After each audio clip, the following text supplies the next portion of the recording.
आज हमारी वालेकुम अस्सलाम। डिस्कशन का जो टॉपिक है वो सोशल प्रेशर्स पे है यूथ के। तो अच्छा, इसमें आपके पास ऑप्शन आ रही होगी, वो हैंड रेज की ऑप्शन है ना?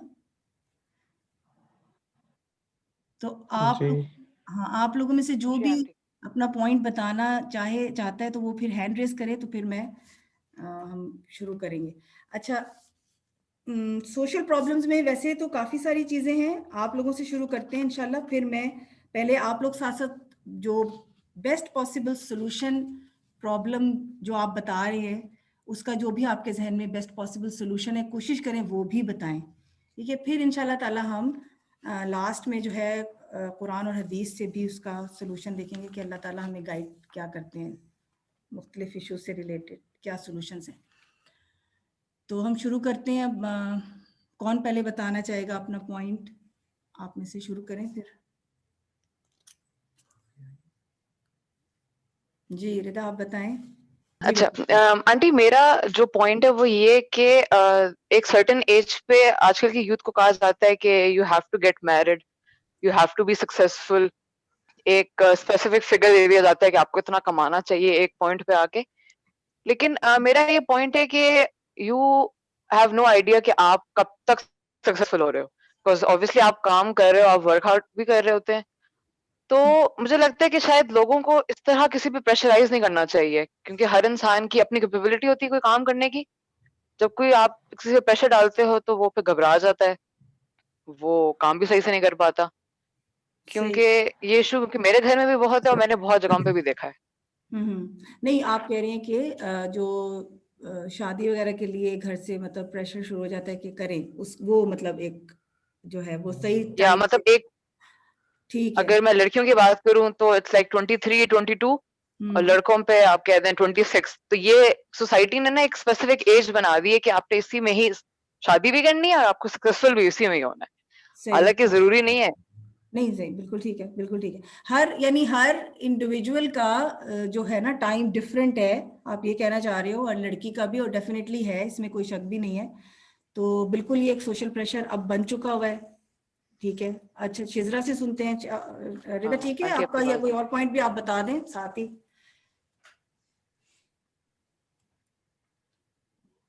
नहीं। चलें, शिजरा आप बताएं।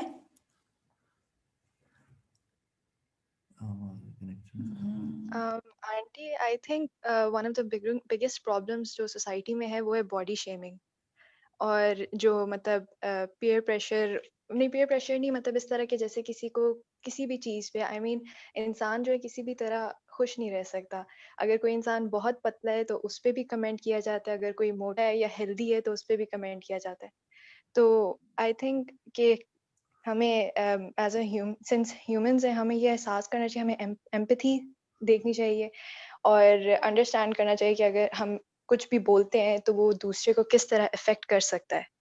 तो सोच के बोलना चाहिए। I think that's one of the solutions. अच्छा, यानी ये इसको हम लेने के, जैसे वो बुलिंग की बात हुई थी, तो ये यानी बुलिंग वाला ही फैक्टर आप कह रहे हो कि ये भी कॉमन होता जा रहा है बहुत, मतलब जी यंगस्टर्स आंटी। में भी, बच्चों में तो खैर होता ही है अमूमन, जो और टीनेज। इसमें भी स्पेसिफिकली अगर बात की जाए तो साइबर बुलिंग बहुत ज़्यादा हो गई है इसमें, क्योंकि फेस टू फेस तो आई डोंट थिंक किसी में इतनी अब हिम्मत रही है कि वो कुछ बोल सके।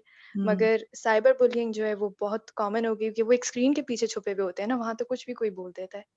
बिल्कुल सही है, ठीक है। नहीं, फेस टू तो फेस बुलिंग भी आई थिंक है।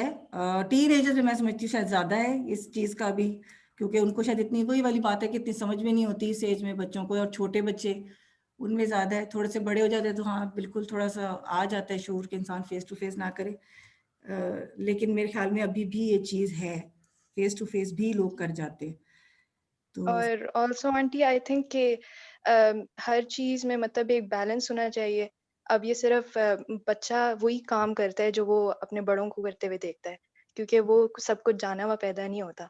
तो वो अपने इर्द गिर्द के लोगों को जैसे देखेगा कि वो क्या कर रहे हैं, वो मजाक में किसी पे कोई उसकी बॉडी पे कमेंट कर देंगे तो बच्चा कहेगा हाँ ये तो मजाक ही है।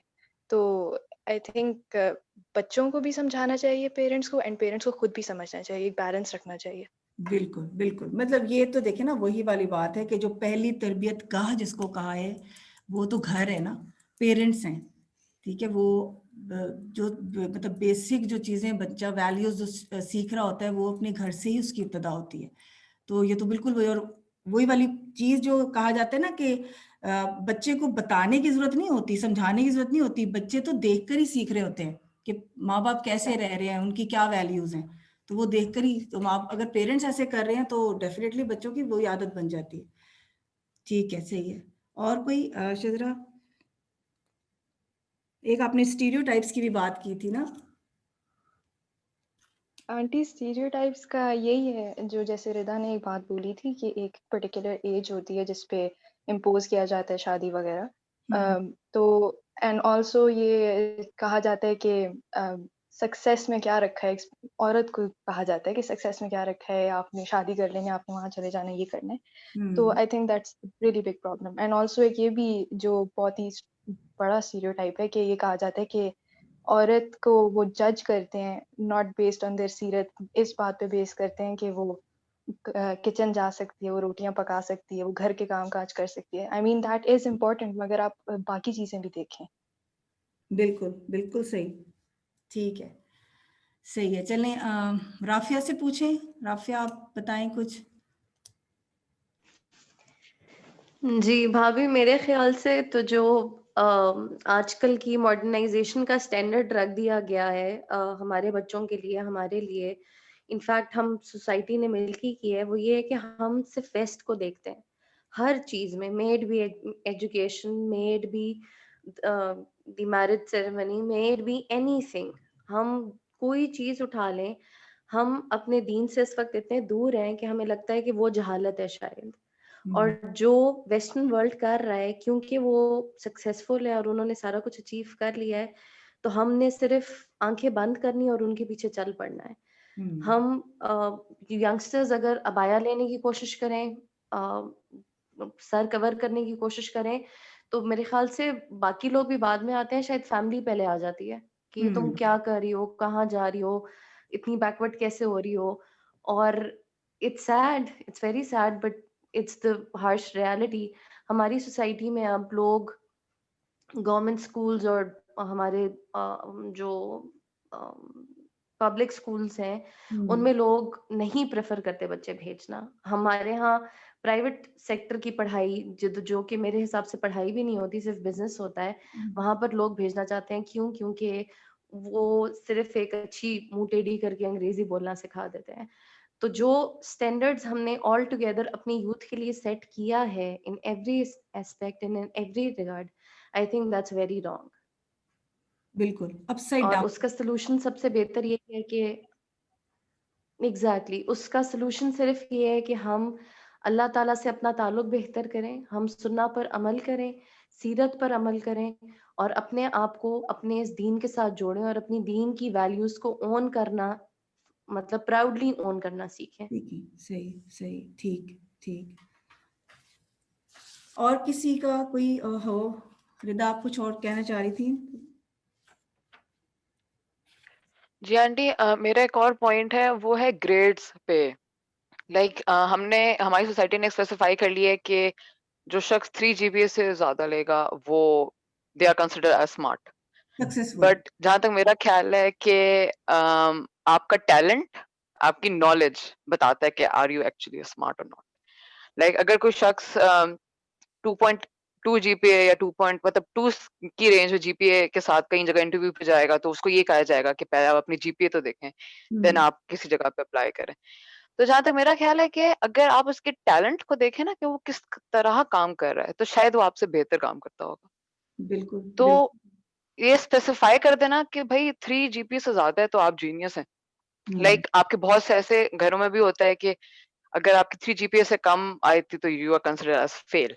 हालांकि नहीं है, क्योंकि बहुत दफा ऐसा होता है कि आपका कोई ऐसा कोर्स होता है जो आपको नहीं समझ आता, तो बिल्कुल आप उसमें अच्छा नहीं ला सकते। तो बिल्कुल। देयर इज नो पॉइंट कि आप किसी को इस तरह डिग्रेड करें, क्योंकि बंदा कोशिश कर रहा है ना, बंदा कोशिश कर करके सीखता है। अगर आप उसको इस तरह डिग्रेड कर देंगे तो वो तो कोशिश करना भी छोड़ देगा। तो इट्स सही। बेटर कि हम उसको उसके हाल पे छोड़ दें और वो जो कर रहा है उसको करने दें। ठीक है, बिल्कुल सही है, बिल्कुल I agree, I totally agree with you. ठीक है, अच्छा शिजरा आप कुछ कह रही हैं, दोबारा बताइए। आंटी मैं इस बात पे ये बोलना चाहूँगी कि हाँ ये मैं मानती हूँ कि स्टैंडर्ड्स बहुत हाई सेट किए हुए हैं एजुकेशन पे जब आते हैं स्कोरिंग वगैरह सिस्टम जो है, बट आई थिंक ये अच्छा इस लिहाज से है कि बच्चे को पता होता रहता है कि मैंने आगे मेहनत करते रहना है। And also I honestly don't think कि ज़्यादा नंबर लेने से कोई जीनियस हो जाता है। ज़्यादा नंबर तब आते हैं या मार्क्स उतने आते हैं, ग्रेड्स आपके तब हाई होते हैं जब आप मेहनत ज़्यादा करते हैं। तो आई थिंक सिंस ये भी है कि मेहनत का आपको ज़रूर मिलता है, तो मेरे ख्याल से वो लोग मेहनत करते हैं तभी उन लोगों की आती है। और मैं ये नहीं कह रही कि जिनके कम आते हैं वो मेहनत नहीं करते, उनका हमें नहीं पता। मगर जो लोग मेहनत कर रहे हैं वो स्कोर भी बहुत करते हैं। लेकिन नहीं, बेसिकली बात ये है ना कि बात ये हो रही है कि उस चीज को वो एक स्टिग्मा जो हमारे माशरे में हर चीज को एक वो मतलब वो प्रेशर बन गया ना। हम बात सोशल प्रेशर्स की कर रहे हैं। जो बच्चे मेहनत करते हैं, बहुत अच्छा करते हैं, अच्छे मार्क्स लेते हैं, दूसरों को भी देख के करना चाहिए, लेकिन वो अगर नॉर्मल रहे तो बहुत अच्छी बात है।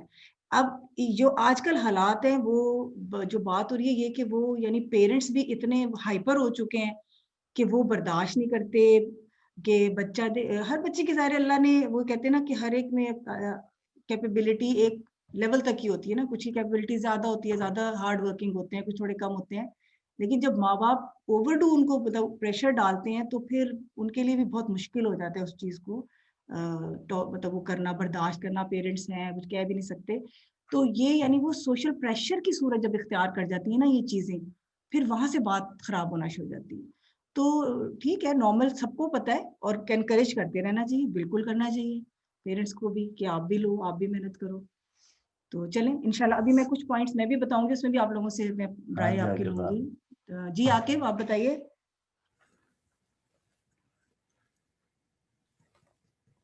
अस्सलाम वालेकुम। जी वालेकुम अस्सलाम। जी मैं तो प्रेशर्स के बारे में, सोशल प्रेशर्स के बारे में ये पॉइंट ऑफ व्यूज दूंगा कि लोकेलिटी बेस्ड भी होते हैं, ब्रॉट अप भी मैटर करता है, फिर और कम्युनिटी भी बहुत रोल प्ले करती है इस चीज में। सही।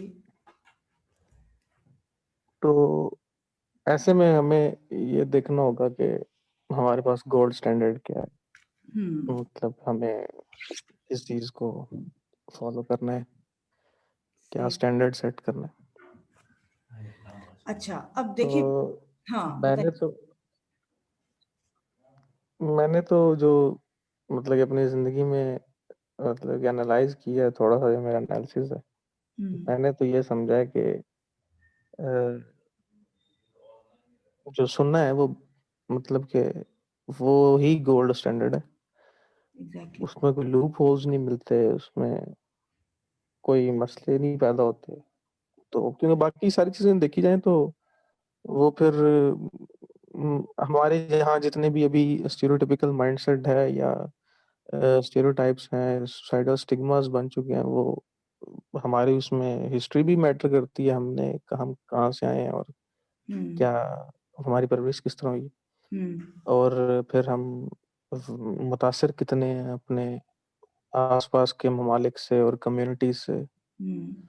तो लेकिन ये है कि अगर हम उसको सुनना को प्रैक्टिस करना शुरू कर दें तो मेरे ख्याल से ये बेस्ट सलूशन होगा हमारी हर प्रॉब्लम का। लेकिन प्रॉब्लम ये है इसमें, फिर एक और चीज मुझे जो मैं फेस करता हूँ वो ये है कि उस सुनना को आजकल के दौर में आप ट्रांसलेट कैसे करते हैं और वो कैसे अप्लाई करते हैं अपनी आजकल के दौर के लिहाज से। तो ये चीज है। बाकी ये ग्रेड्स हैं या बच्चों की तालीम है, ये चीजें उनकी एप्लीकेशंस हैं। रूट कॉज जो है वो कुछ और है, ये उनकी ज़ाहिरी शक्ल में नज़र आती है, बिल्कुल इसकी बुनियाद कुछ और है। बिल्कुल। तो वो बुनियाद अगर मिल जाए तो फिर उसकी एप्लीकेशंस नज़र नहीं आएंगी, तो वो बस हमें बुनियाद ढूंढनी है। बिल्कुल।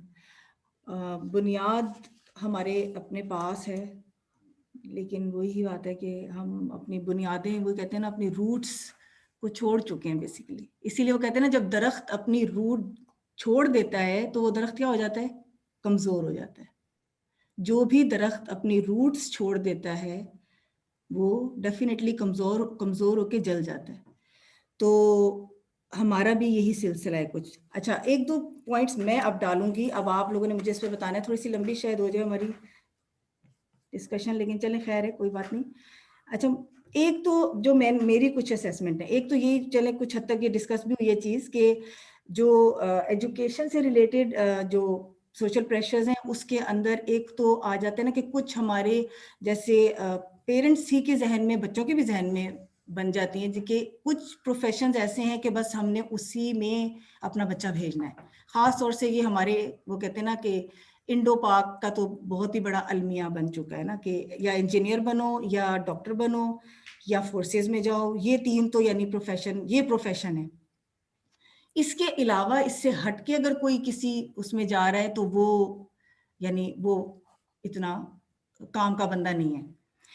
ये क्लास ये यानी ये वाली जो अच्छा एक ये चीज, और इससे आगे चलें तो जॉब्स में आ जाएं। अब जॉब्स में भी कुछ प्रोफेशंस ऐसे बन गए कि हर कोई उसी में घुसना चाहता है कि अगर इसमें ये मुझे मिल जाए तो बस फिर ठीक है, और मेरा कोई एक स्टेटस मतलब वो मैं पहचाना जाऊंगा। और एक उसमें सैलरी भी ज़ाहिर बड़ी यानी इम्पोर्टेंट है कि इतनी सैलरी भी हो। लड़के भी बड़ा इस चीज़ को वो करते हैं कि जी इतनी सैलरी मिलेगी तो मैं जॉब करूंगा, वरना मैं तो कुछ नहीं करता। ठीक है, अच्छा अब यही बच्चे हमारे बाहर भेज दें इनको वेस्ट में, वहां जाके ये कपड़े भी धोते हैं, बर्तन भी धोते हैं, रेस्टोरेंट्स में झाड़ू भी लगाते हैं, सारे काम कर लेते हैं वहां पे, इनको कुछ भी नहीं होता, कोई मसला नहीं होता। अपने मुल्क में आके इनको ईगो प्रॉब्लम भी हो जाती है। ठीक है, अगर हमारे मुल्क में जॉब्स की कमी भी है, अभी बहुत यानी प्रॉब्लम चल रहे हैं, नहीं मिलती बच्चों को, अच्छी जॉब्स नहीं है अवेलेबल, लेकिन इसका मतलब ये तो नहीं है कि बेकार बैठ जाओ। जो भी बेस्ट मतलब पॉसिबल कुछ ना कुछ तो करो ना। ठीक है, लेकिन मसला वही आ जाता है कि नहीं। जैसे मैं आपको एक छोटा सा वाक्य ही है बता दूं कि हमारे घर में सर्वेंट ही थे एक, उनका बेटा वो अभी यूनिवर्सिटी में का स्टूडेंट ही था, तो उसको जॉब यानी पार्ट टाइम ढूंढ रहा था वो, डेफिनेटली अपने फादर की उसके लिए कि उनकी थोड़ी सी वो हेल्प आउट हो जाएगी, मेरी फीस बन जाएगी। तो उसको मतलब अच्छी ठीक पार्ट टाइम जॉब ऐसी होती हैं, उसको बड़ी सही मिल गई। एक एयरपोर्ट पे वो जो ट्रॉलीज लगाते हैं ना, स्टैकिंग करते हैं, वो जॉब उसको मिल गई और पे भी ठीक ही थी, मुनासिब थी, यानी 17-18 हज़ार उसको मिल रहे थे। तो कुछ दिनों के बाद वो आया और वो कहते हैं कि जी उसके वालिद साहब के मेरा बेटा तो वो जॉब नहीं करना चाहता। कि भी क्यों नहीं करना चाहता? कि जी मुझे शर्म आती है ट्रॉलीज लगाते हुए। ठीक है, मुझे कोई वो पढ़ने लिखने वाली यानी वो क्लरिकल कोई जॉब मिल जाए तो ज्यादा अच्छी बात होगी। अच्छा, उसी बच्चे को अगर हम बाहर भेज देते किसी भी मुल्क में, तो उसने वहां वाकई में लिटरली उसने बर्तन भी धो लेने थे और उसने कपड़े भी वॉश कर लेने थे। अच्छा, तो ये प्रॉब्लम आप मुझे बताएं कि ये प्रॉब्लम है और आप क्या समझते हैं? देखिए, मैंने आपको एक मैसेज किया था, उसमें क्या था कि हम इसको एक स्पेसिफिक क्लास को नहीं डिस्कस कर रहे यूथ की, हम उससे यानी जो हमारा नीचे वाला तबका है उसकी यूथ को भी हम डिस्कस करेंगे कि वो क्या चीज फेस कर रहे हैं। हम तो बहुत सी चीजों से सरवाइव कर जाते हैं ना अल्हम्दुलिल्लाह, लेकिन उनके ऊपर ये जो सारे जो सोसाइटी के प्रेशर्स इतने बन चुके हैं एजुकेशन से रिलेटेड भी, जैसे आपने खुद भी बात की कि पढ़ाई का और उसका शिकार वो भी हो रहे हैं, तो वो कैसे सरवाइव करते हैं? कभी हम में से किसी ने ये सोचा है कि वो इतना अफोर्डेबिलिटी का भी वहाँ पे इतना मसला है? जैसे मसलन ये कि देखें ना, बच्चे पढ़ने वाले तो उसमें भी हैं, नंबर भी लेते हैं बहुत अच्छे, लेकिन बेचारों के पेरेंट्स जो है वो बड़ी और अच्छी यूनिवर्सिटी की फीस ही नहीं अफोर्ड कर सकते। तो वो बच्चे किस क्राइसिस से फिर गुजरते हैं? क्योंकि हमारी सोसाइटी ने वो एक बना दिया हुआ है कि ये यूनिवर्सिटीज जो हैं बस यही यूनिवर्सिटीज हैं जिनमें पढ़ा जाएगा तो बस वही कुछ बनेगा आगे जाके। इससे जो नीचे वाली हैं उसमें तो जाने वाले मतलब कुछ भी नहीं बनेंगे, कुछ हासिल नहीं करेंगे जिंदगी में। इसी तरह से जीपीए की भी जैसे बात हुई वो भी है। तो ये सारी चीजें जो जैसे मैंने आपके सामने ये जिक्र किया, ये है कि नहीं है प्रॉब्लम रिलेटेड, उसका क्या आप लोग क्या समझते हैं, सोल्यूशन क्या है?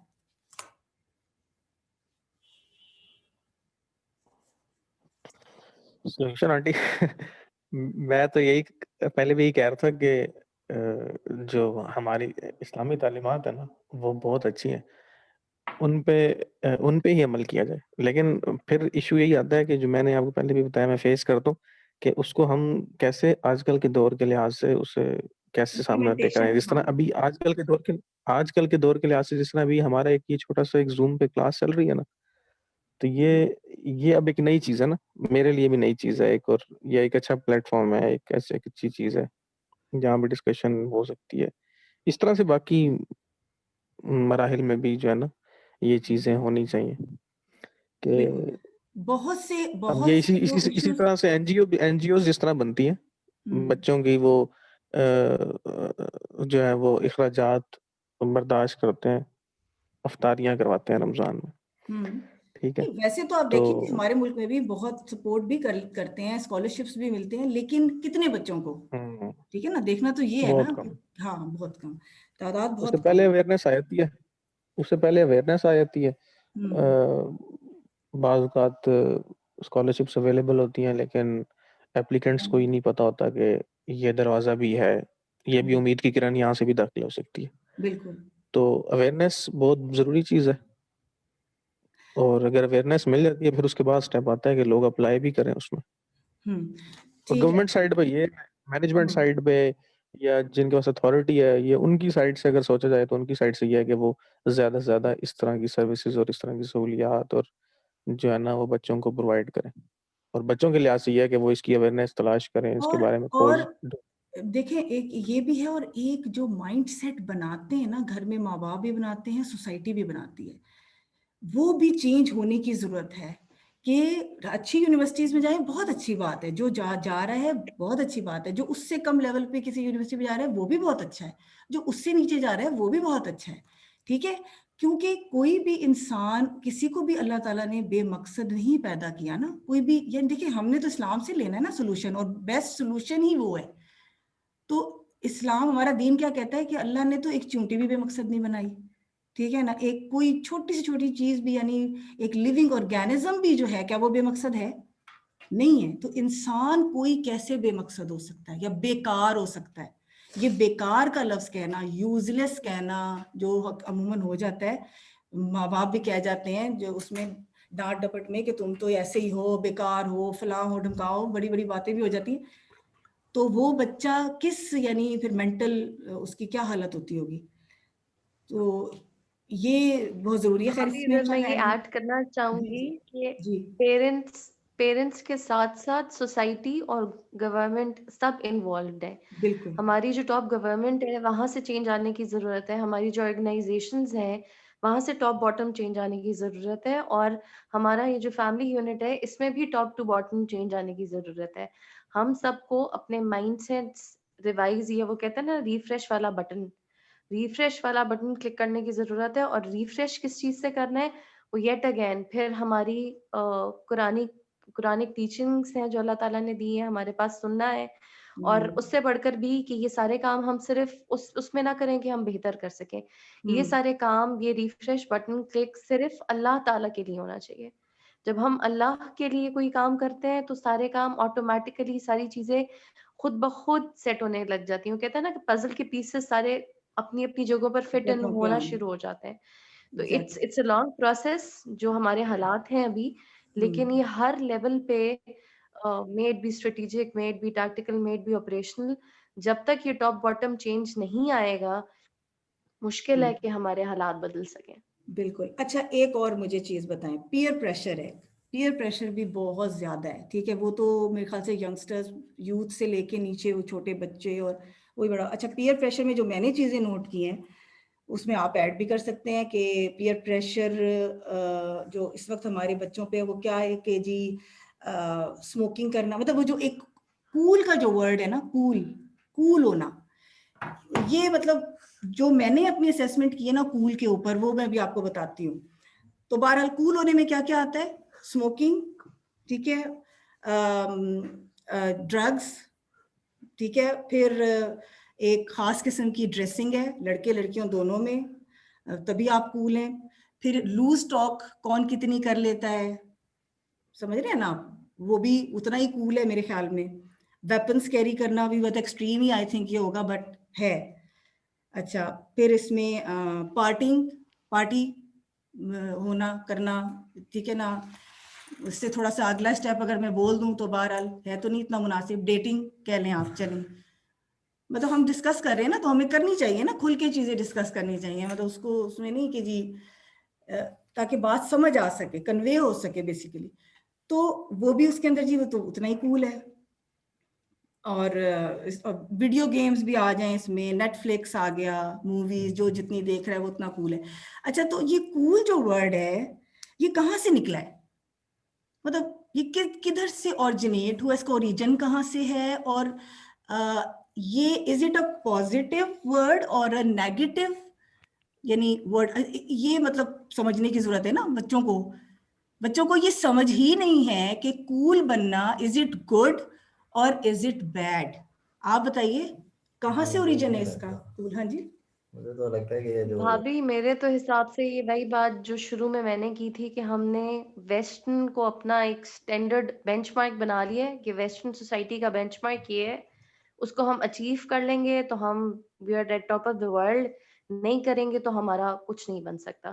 तो अनफॉर्चुनेटली ये सारी चीजें वहीं से आई हुई हैं, वहीं से चलता आ रहा है और वही हमने स्टैंडर्ड्स अपने लोगों ने अपने लिए सेट कर दिए हैं। इफ अगर हम ये बेंचमार्क अचीव नहीं कर पाएंगे तो हम वो कूल लॉट में से नहीं रहेंगे।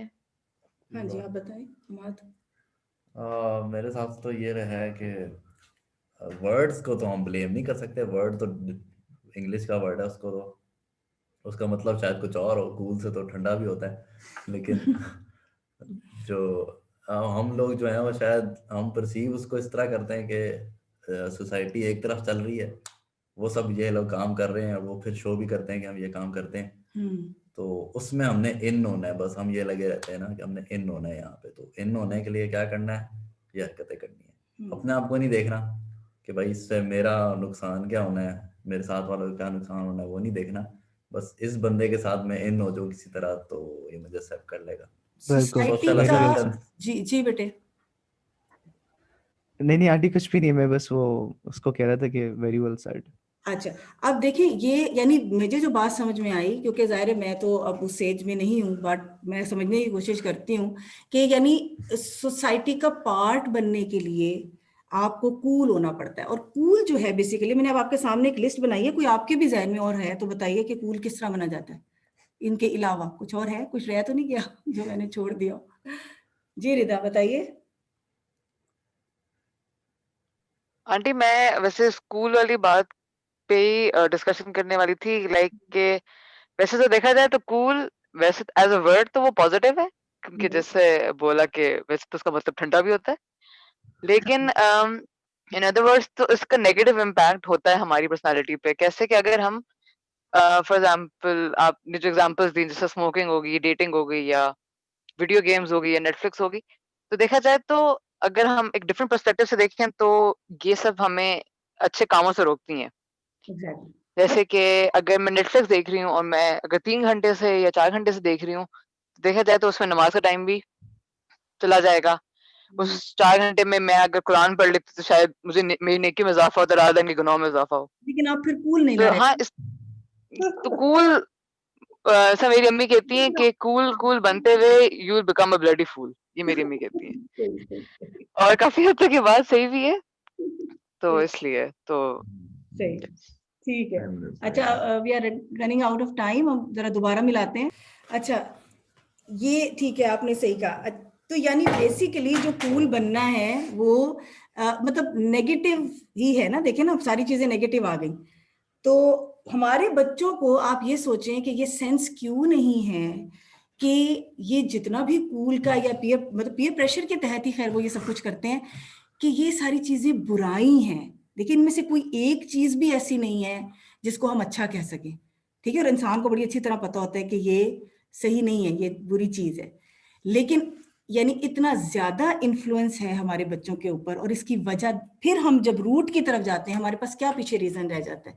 ठीक है, घर की भी तरबियत इसमें बहुत मायने रखती है, लेकिन घर की तरबियत में आप देखें ना, फिर वही वाली बात कि दीन का अगर आंसर बिल्कुल सिरे से है ही नहीं, तो फिर वो बेसलेस लॉजिक्स जो होते हैं ना वो बच्चों को सेटिस्फाई नहीं करते।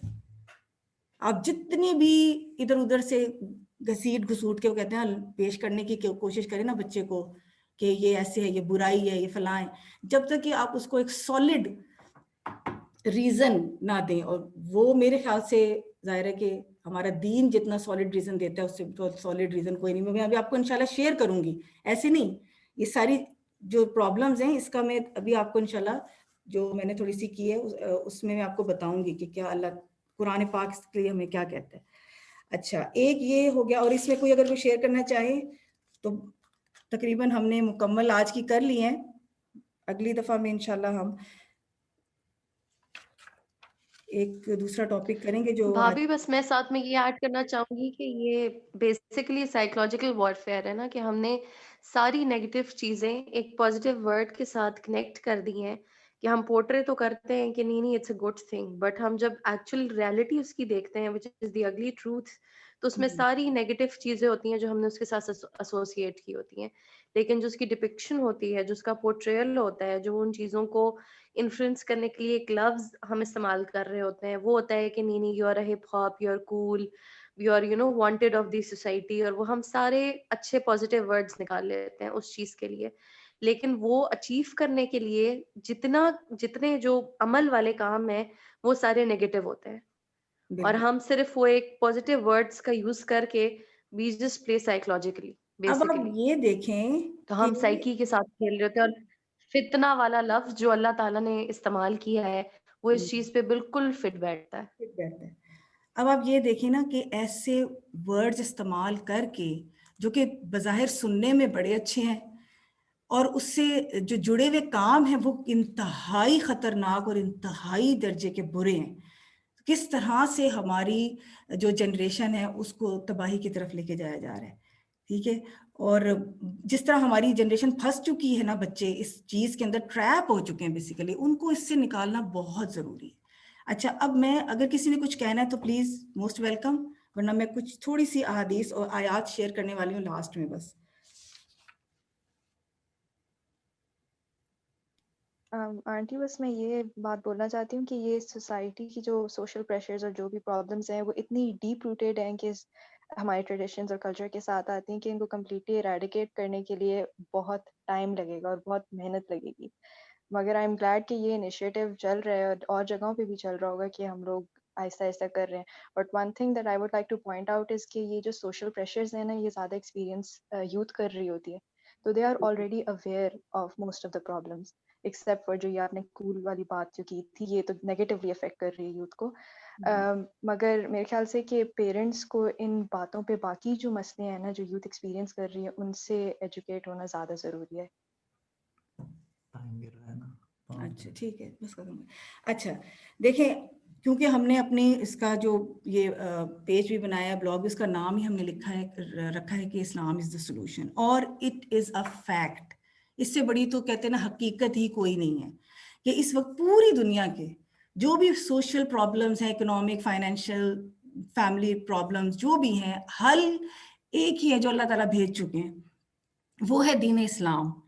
तो बात वही अजय जैसे राफिया ने भी की कि जो इतने सुए किस्म की प्रॉब्लम्स आज हम फेस कर रहे हैं, बड़े छोटे बच्चे तक आज हमारे जो है इसी लिस्ट में शामिल हो गए हैं, इसी स्टैंडिंग में है कि बेचारे डिप्रेशन का शिकार है। कभी सुनने में भी नहीं आता था कि जी 10 साल का बच्चा या 11 साल का बच्चा जो उसको डिप्रेशन हो जाए, शुगर हो जाए, खुदा ना खास्ता, मतलब ऐसी बीमारियां भी आ गई हैं। तो उसका रीजन जो है वो ये है कि हम अपने दीन से दूर है, और फिर जो दीन पढ़ भी अगर हम लेते हैं ना तो हमारा अमल नहीं है, क्योंकि देखिए जब तक हम अमल की तरफ नहीं आएंगे ना, जब तक उसको इम्प्लीमेंट नहीं करेंगे तो फायदा क्या, पढ़े जाएं। इसी तरह आप दुनियावी पढ़ाई को भी ले लें, अगर आपने इतना पढ़ लिया, अगर आपने मेडिकल पढ़ लिया या आपने इंजीनियरिंग कर ली और करके आपने उसको छोड़ दिया और आप जो है वो कोई और ही बिल्कुल जो है ना साइड आपने पकड़ ली, तो ज़ाहिर आपने ज़ाया ही की ना जो भी आपने मेहनत की, तो उसको आपने अपनी जिंदगी में यानी उससे काम ही नहीं लिया। एग्जैक्टली यही बात है ना कि अगर हम पढ़ते हैं जो भी, और पढ़ना कितना जरूरी हो चुका है आज, और आज अलमिया ये है, हमारा अफसोस होता है बल्कि कि पेरेंट्स ही नहीं पढ़ना चाहते दीन। मुसलमानों की बात हो रही है ना कि वो वालिदैन ही नहीं दीन पढ़ना, वो समझते हैं कि पता नहीं दीन पढ़ेंगे तो हम मौलवी बन जाएंगे, तो हम तो बिल्कुल ही कूल नहीं रहेंगे ना, हम तो वैसी सोसाइटी से हमें तो धक्का मार के आउट कर दिया जाएगा। तो वो भी बेचारे शायद कूल बनने के चक्कर में दीन ही नहीं पढ़ते। तो उसका रिजल्ट क्या हो रहा है? उसका रिजल्ट ये कि खुद भी प्रॉब्लम्स का शिकार है, हाँ, और बच्चों को क्या समझाएंगे, फिर बच्चों को कैसे निकालेंगे उन प्रॉब्लम से। अच्छा, अब जो बात हुई थी ना पीयर प्रेशर की, देखें एक हदीस में आपको सुनाती हूँ कि आप सल्लल्लाहु अलैहि वसल्लम ने फरमाया, इंसान अपने दोस्त के दीन पर होता है, ठीक है, इंसान अपने दोस्त के दीन पर होता है, यानी हमेशा दोस्त देख के बनाना चाहिए, क्योंकि इसका बहुत ज़्यादा इम्पैक्ट होता है जो फ्रेंडशिप्स हम करते हैं। और फ्रेंडशिप इज़ वेरी इंपॉर्टेंट। ये नहीं है कि हम कहें कि उस पार्ट को हम निकाल ही दें ज़िंदगी से, नहीं, दोस्तों के बगैर भी ज़िंदगी नहीं है। सोशलाइज करना ये नीड है, ठीक है, इंसानों की। लेकिन जब आप सोशलाइज करें तो बी वेरी वेरी केयरफुल कि आप किन के साथ सोशलाइज कर रहे हैं, क्योंकि एक और जो मैं सूरह फुरकान की अब आपको आयत सुनाने वाली हूँ, उसमें क्या है कि अल्लाह ताला फरमाते हैं, और जिस दिन जालिम हसरत से अपने हाथों को काटेगा, कहेगा काश मैंने रसूल अल्लाह सल्लल्लाहु अलैहि वसल्लम के साथ रास्ता इख्तियार किया होता, हाय मेरी शामत, काश मैंने फलां शख्स को दोस्त ना बनाया होता, ठीक है।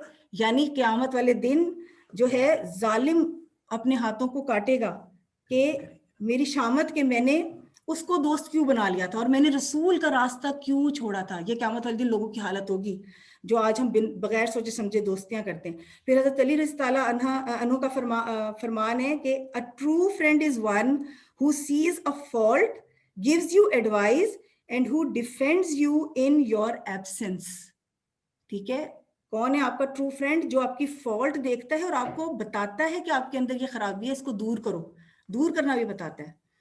अच्छा, फिर जो पीछे बात हुई हमारी जो लोअर क्लास, जो लोअर मिडिल क्लास हमारे बच्चे हैं, वो भी हमारे बच्चे हैं, उनके लिए, और मिडिल क्लास भी और अपर मिडिल क्लास भी ज़्यादा इस चीज़ में इफेक्ट हो रही है। जो हमारी एलीट क्लास है उनके और प्रॉब्लम्स हैं, ठीक है, उनके प्रॉब्लम्स शायद डिफरेंट होंगे।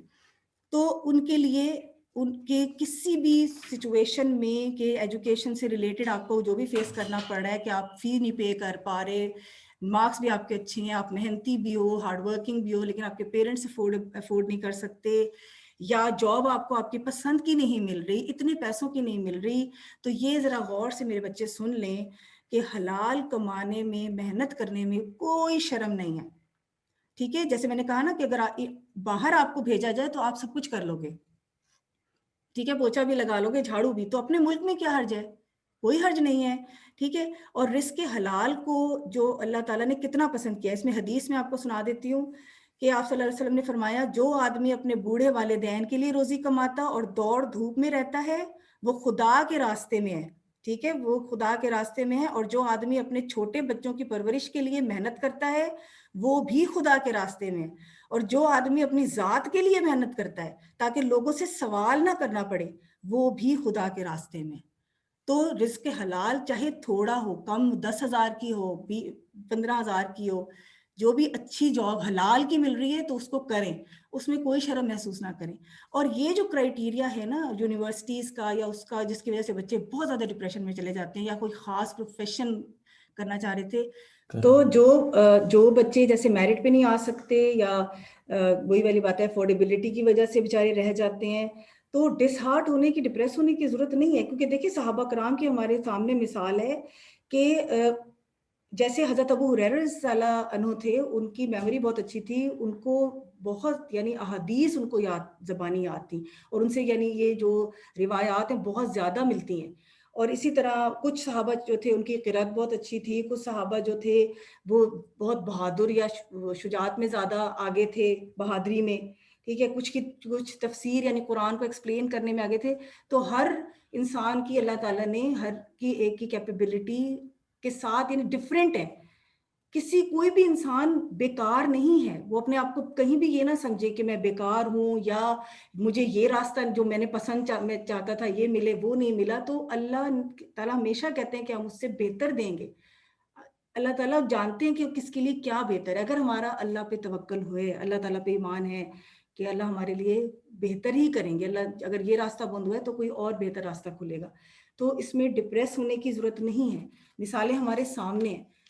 अच्छा, फिर ये भी बात हुई थी पीछे बुलिंग की, और ये कि ज़ाहिर है आजकल ये भी ट्रेंड बहुत है, छोटे बच्चों में बहुत ज़्यादा एक दूसरे के ऊपर। लेकिन बहरहाल जहाँ तक इस बात बुलिंग की है या किसी भी तरीके से किसी को हर्ट करने की, तो उसमें हमें ये याद रखना चाहिए कि हम अपने आप को, जब दूसरा किसी को हर्ट कर रहा होता है या मजाक उड़ा रहा होता है, तो वो क्या समझ रहा होता है, वो अपने आप को बहुत बेहतर समझ रहा होता है दूसरे से।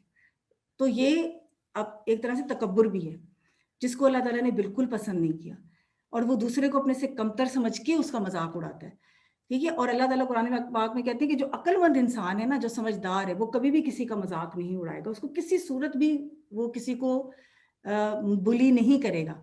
जो अक्लमंद है, हमेशा बुली कौन करता है? जो कि अक्लमंद नहीं है। और जैसे कुरान पाक में आता है सूरह हुजरात में कि अल्लाह फरमाते हैं कि ए ईमान वालों, कोई कौम दूसरी कौम का मजाक ना उड़ाए। मुमकिन है कि जबकि तुम मजाक उड़ा रहे हो वो उनसे बेहतर हो, और ना ही औरतें औरतों का मजाक उड़ाएं, और हो सकता है कि वो उनसे बेहतर हो, और ना एक दूसरे को ताना दो और ना एक दूसरे को बुरे अलकाब से पुकारो। ईमान लाने के बाद बुरा नाम रखना गुनाह है, और जो तौबा ना करे वो जालिम है, ठीक है। तो ये यानी बहुत ही यानी कहना चाहिए ना कि गंदा फेल है, गंदा एक्ट है, किसी को किसी की तौहीन करना, किसी का मजाक उड़ाना और अपने आप को बेहतर समझना, ये तकब्बुर है जिसको अल्लाह ताला ने बिल्कुल पसंद नहीं किया। तो एक मुसलमान होने के नाते हमें इन चीज़ों से बचना चाहिए, किसी भी तरीके से किसी को तकलीफ नहीं पहुंचानी चाहिए, हर्ट नहीं करना चाहिए, क्योंकि इसका हिसाब हमें क़यामत वाले दिन फिर अल्लाह ताला के सामने देना पड़ेगा। तो आप लोगों का बहुत बहुत शुक्रिया, जज़ाकल्लाह खैर। अस्सलाम।